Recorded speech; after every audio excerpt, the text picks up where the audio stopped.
save you a heaping helping of baseball conversation. It's a segment that we'll call the Daily Pickle. I am in a pickle. We actually get to say that on the radio. An exclusive presentation of The Rob Dibble Show.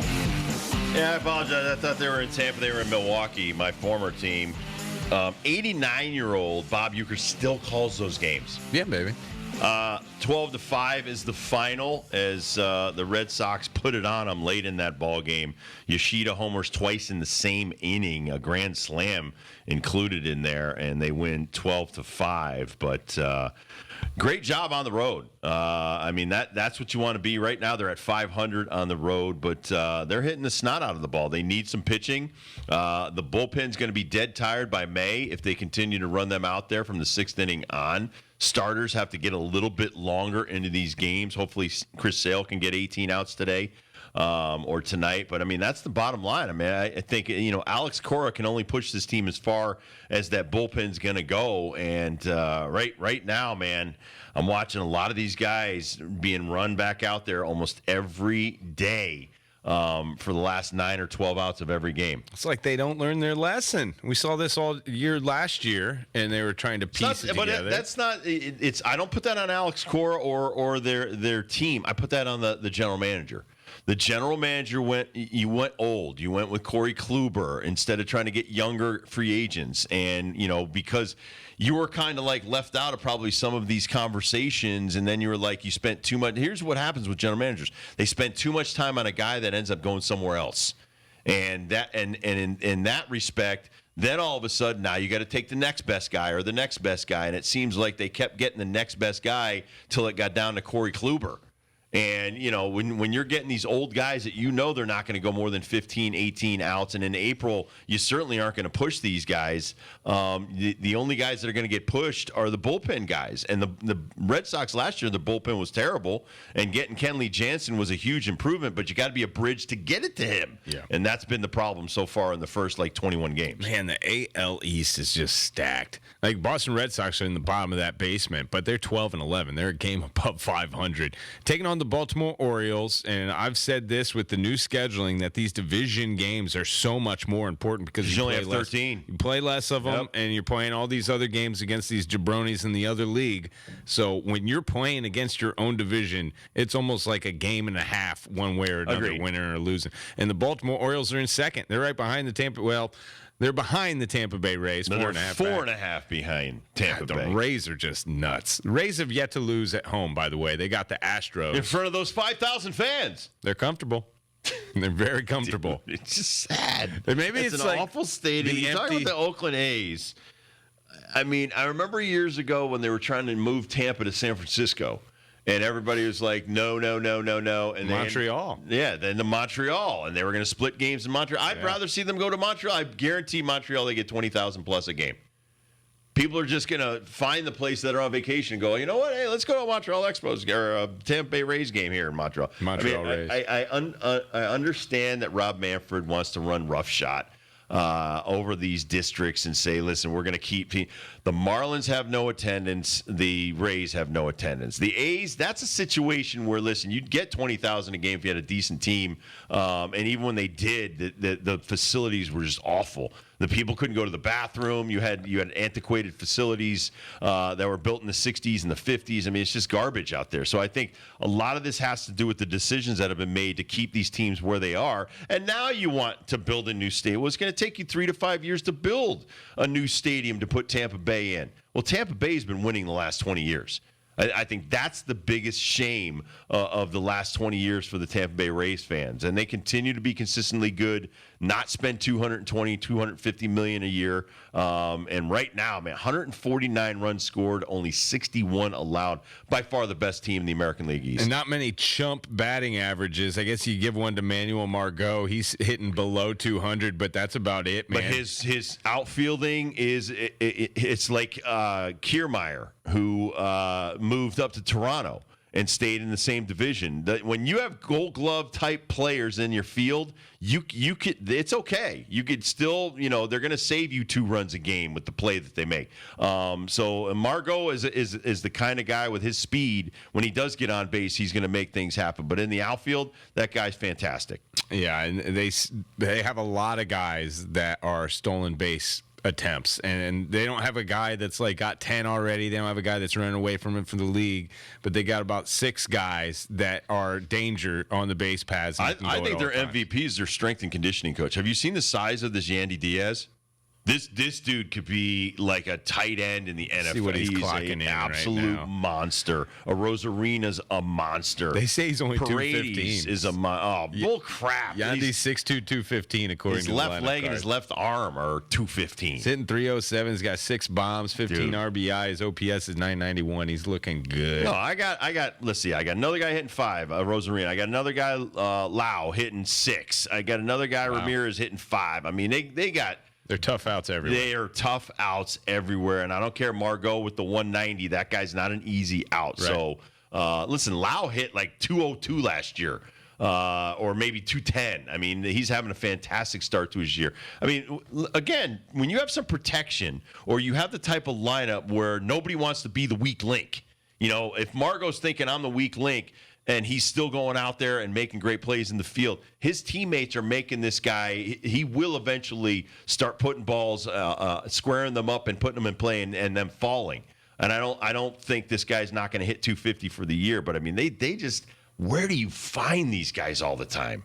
We gotta start mind. We gotta start giving Kevin Cash a lot of credit, man. Oh my God, he pencils in the right guys against the right pitchers all the time. They make a lot of moves, and I know they have a heck of an analytic department, but you got to think that Kevin Cash is making a lot of calls there compared to a lot of these other coaches. Now, I think I'm reading a stat here. Terry Francona is the only coach tenured longer than Kevin Cash, which is kind of bizarre because Francona's, had a couple of different jobs. Phillies, Red Sox championships there, and then going to Cleveland. But Cash that's his mentor, man, and I can see why. They both make some really good moves. I mean, they're hitting 282 as a team. I was going to bring that up a little bit later, but I'll bring it up right now.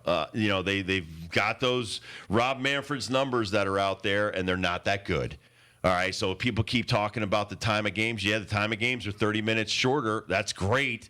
But strikeouts are up from 22% to 23%. That's sad. Batting average is up from 243 to 245. That's good. No, it's not good. It's still up awful. Is up. No, it's not up. And the only reason it's up, 15 teams are still hitting below 245 as a team. That's bad. And a lot of these teams, like I said, the strikeouts are up. Action in between balls put in play, it's minimal. Yeah. It's minimal. So I mean, my problem with it is that we made the infield stay on their dirt and stay in their positions. We made the bases bigger. We made all the pitching stuff. We're throwing stars out of games for stupid too much rosin on their fingers. And again, stop. Just let them play baseball, but at the same time say, hey guys, nobody's going to want to see guys strike out more than the action. You got to start making some more action. I am seeing more bunt, hit and run, more stolen bases. That's the kind of stuff we need to see more of. So if anything, we forced you to steal, but honestly, I have no problem with that. It's putting guys in scoring position, but you still got to hit with runners in scoring position. You can't keep striking out and having unproductive at bats. So through the first 22, 23 games, not much of a change other than the time of game. Still want to see these hitters. It's the hitters that need to change their focus. Ronald Acuna Jr. could win a Triple Crown and lead the league in stolen bases. Acuna Jr.'s a hell of a player. The Braves locked up all their great players. Olson's a hell of a player. I mean, you were able to allow Freddie Freeman to go while bringing in Matt Olson. I mean, my thing is something that Uncle was talking about, facilities.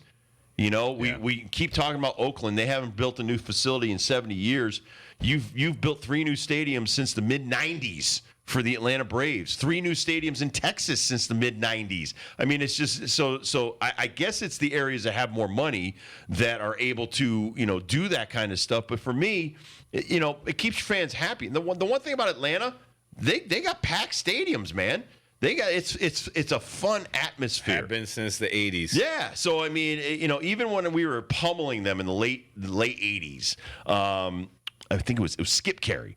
It was Skip Carey and Don Sutton, and they would talk about it all the time. Hey, you know what? It's fun to come to these Braves game even though we suck. And they would. They'd have 40,000 fans at these games. Because I can look back at old video of me pitching when I first came up against the Atlanta Braves. The sweat's coming off the bill of your hat. It's so humid. We used to call it Hot Atlanta in July, August, and September. It was so awful. Packed stadiums, still doing the tomahawk chop. You're talking 40 years ago, and they've never stopped with the fan base. So I think it's facilities, product. But if the fan loves the team, man, you got to put on a good show for them. So don't look now, but the Pittsburgh Pirates are 16-7, 9 games above 500. Shocking. That is shocking. They're coming off a 4-game sweep of your Cincinnati Reds, and that's nothing to hang your hat on. The Reds. Sweep's a sweep, Dibs. Sweep's a sweep. And they just called up 33-year-old Drew Maggi. 33-year-old. 13 years in the minor leagues. Drew Give It Up Maggi. This dude, Maggi man. He is an anomaly across baseball. First of all, they don't let you stay that long. Second of all, you don't want to stay that long. And for this guy to gut it out for as long as it's gutted it out, he got the call, what was it, yesterday or over the weekend? Over the weekend. And the video's out there of the coach letting him know, the whole team letting him know. It's really a special video, but my heart goes out to this guy. I think that if anyone has ever dreamt a dream and worked their butt off to make it happen, Drew Maggi is going to be your friend. I root for this guy big time. 1,155 career minor league games.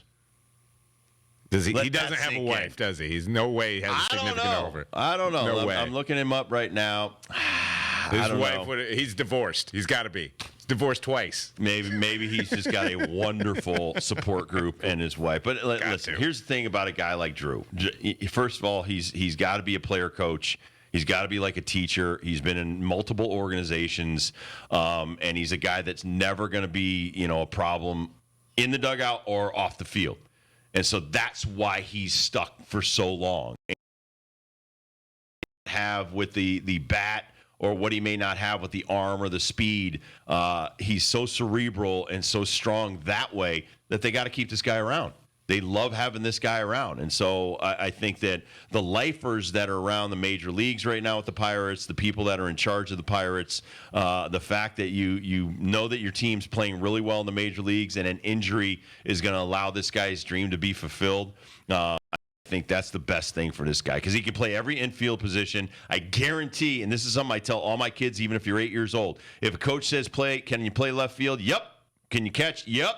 Can you pitch? Yup. You never say you can't play a position. So this guy could probably play any position necessary and to make that dream come true. It's really cool. I mean, he's played for so many different minor league clubs. So like the Blue Wahoos. He was a Blue Wahoo in Pensacola. All right. Like he's got a club that Altoona Curve. He was a Curve. Wow. We see Altoona come to the dunk every now and then. But this guy's also been an all-star in those minor leagues as well. Oh, yeah, no. He's good enough to stick for 13 years. That just means, listen, he's played in Altoona, Bradenton. He's played pretty much everywhere that you need to play. But it just feels like timing and circumstance has kept this guy from getting up because we've seen so many guys that are less than Drew Maggi's get calls. And it's because of the position they play, the circumstance they're in with their organization, circumstance their organization's in with the position that they're dealing with. Good for him. It's an inspirational story. I hope it's more than a cup of coffee. I hope he sticks for a little while. I'm trying to see his. It had him in winter ball as well. I wonder how many times he went to winter ball. Probably a lot. He went to Estrellas de Oriente in Dominican, and then he played for Fernandez de Mazatlan in the Mexican Pacific Winter League. So a couple of different countries in the winter ball. Most definitely trying to make ends meet. But God bless this kid. Yeah, that's fantastic. All right, let's talk about some of the games we got coming on tonight. I'm really looking forward to the Rays Astros. The whole series. I become a Rays guy. I'm sorry. I'm a everybody loves Raymond kind of guy these days. Nothing wrong with that. The Astros right now are looking up at the Texas Rangers, which I don't think anybody predicted the Rangers, even though they've spent $1 billion the last couple of years to put that team together. And DeGrom certainly isn't helping them that much. 14-7 through 21 games, man. They've scored 139 runs. The only team that's got more than them right now are those everybody loves Raymond Rays. Oh, and look who the Rangers have for a quick little series to start the week. The Cincinnati can't win a game Reds. Man, that's nice. See, that again, I told you the schedule favors some teams.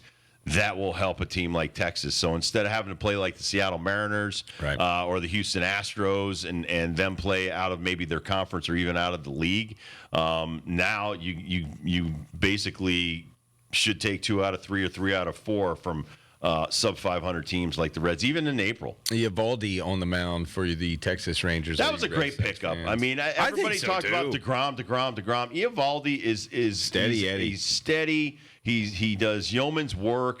He brings his lunch with him and his lunch pail, and that dude will go 6 or 7 strong and never complain. Never complain. Oh, I got a matchup for you tonight. 7:40 with the first pitch right here on these stations. New York Yankees running Brito out there, 2-1 on his record. He got the snot beat out of him in his third start. Going up against Sonny Gray. Oh, I love it when Sonny Gray pitches against the Yankees again. We'll see how he does. He's 2-0 and a .82 ERA to start the year. Sonny looking good. Sonny knows how to pitch. The Twins have been playing some good baseball. I mean, Nick Lodolo is the youngster going for the Cincinnati Reds against Texas. What do you know about him? Kid throws really well, but again, throw is the optimum word here. These guys got to start pitching. They got to start learning how to take that velo, be able to locate it, change speeds, differential between the fastball and the off-speed stuff's got to be between 12 and 15 miles an hour to keep these guys honest. I mean, you got to change eye level all the time. A lot of times I'll see guys and they're just peppering the waist area, whether it's a high changeup or a curveball or fastball. Second time through the lineup, if you haven't made changes in pitching downhill or pitching down to their ankles on breaking balls and changeups, you're going to get whacked all over the place. One thing about even the 200 hitters at the major league level, they don't miss mistakes. They don't miss mistakes, and that's the difference between being a 5 or 6 ERA guy or being a Sonny Gray. I'm going to tell you right now, if you watch Sonny Gray pitch, he lives on the edges. Nibbler. If you watch all these guys that throw hard, they're throwing way too much in the hitting zone. Challengers. Yep. Sale tonight. Sale against Kramer in Baltimore. Well, I mean, here's the thing. Chris isn't facing Kramer. He's facing that Orioles lineup. That Orioles lineup can devastate you, and in a hurry. They're a good offensive ball club. So is the Boston Red Sox. I think for Chris Sale, again, I'm not going to look at this guy until maybe he's 8 to 10 starts into this year. His velocity's been excellent. He's been throwing some really good breaking balls, not like from his heyday, but for a guy that's coming off of arm surgery and having some issues there with the arm in recent years. Those are the things you want to look at. What kind of bite he has on that slider? What kind of, is he able to throw one at 85 and one at 76 and be able to locate it when he wants to? I mean, that's what he was able to do in his last start. So I expect him to be a little bit better in this start and start to elevate some fastballs like he used to and start to, here's the one thing I've seen a lot of early in this season, not a lot of pitching inside. I don't see a lot of guys hitting the dirt. Because that's something that they don't want to do. Listen, if you want to be in there for the third trip through the lineup, you gotta make these guys honest. Keep them honest. Stay in on their hands. I'm not talking about hitting anybody, but make sure that they feel your best pitches are coming in on them, so they can never be comfortable. That's your job as a pitcher. Make these guys uncomfortable. Sale, just by standing on the mound, I think he makes a lot of major league hitters uncomfortable by the way he throws. I agree with that. Everything else, bunch of bottom feeders, man. I'm done with the Rockies already. The Rockies barely can get. They're trash. They're trash right now. 6-17. They're taking on the Guardians. I'm done with them. White Sox. When are you gonna get good? Gosh, I'll be waiting until my clothes get out of style. They're taking on the Blue Jays. Probably gonna get roughed up there in Toronto. Marlins. Ugh. Marlins are above 500. I shouldn't say that. Marlins are actually playing better than what I thought, but the Braves are just gonna trounce them. Tigers. Brewers going to get all over them. There's just some bottom-feeding teams in Major League Baseball right now. As much as, the Rays are a great story, the AL East is beating everybody. They're all above 500. There's some teams there just... Well, and listen, I'm looking a little bit deeper into Chris Sale. It's the walks that he needs to cut down on. And it's 4 starts, 2, 3, 2. He had that one really bad one. He gave up 6 runs. He has struck out 30. He had double figures, obviously, in his last start. But for me, he doesn't need to overpower people like he used to. He needs to induce double plays. He needs to, keep guys off bases and not give up big home runs. But at this point in his career, he's such a smart pitcher that still can throw 95 when he needs to. I mean, that's the key.